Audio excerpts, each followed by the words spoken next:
মই আপোনালোকক বেলেগ এখন ছবি দেখুৱাবলৈ বিচাৰিছোঁ।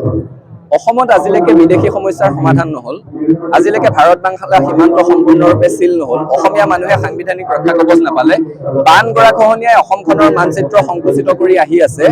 আজি অত্যাৱশ্যকীয় সামগ্ৰীৰ মূল্য বৃদ্ধিয়ে মানুহক জুৰুলা কৰিছে। টোল গেটৰ টেটু চেপাৰ ভয়ত মানুহে গাড়ী উলিয়াবলৈ ভয় কৰা হৈছে। স্মাৰ্ট মিটাৰৰ নামত স্মাৰ্ট ডকাইত জপাই দি ৰাইজৰ পকেটৰ ধন ৰাজকোষলৈ সৰবৰাহ কৰিছে।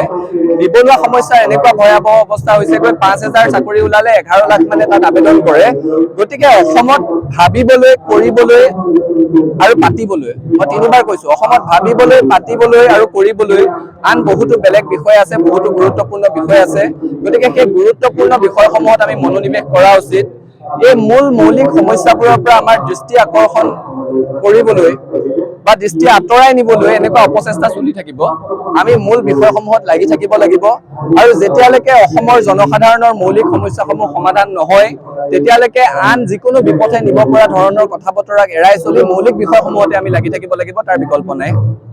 প্ৰতিশ্ৰুতি আছিলে 23 লাখ 24 লাখ নিবনুৱাক সংস্থাপন দিয়াৰ, প্ৰতিশ্ৰুতি আছিলে চৰকাৰ গঠন হলে নদী বান্ধ বন্ধ কৰাৰ, প্ৰতিশ্ৰুতি আছিলে 16 মে'ৰ পিছত বিদেশী খেদি পঠিওৱাৰ, প্ৰতিশ্ৰুতি আছিলে বান গৰাখহনীয়াৰ পৰা অসমক মুক্তি দিয়াৰ, আৰু প্ৰতিশ্ৰুতি আছিলে সাধাৰণ জনতাৰ হৈ কাম কৰাৰ। এই গোটেইকেইটা কথাতে তেওঁলোক ব্যৰ্থ হৈছে।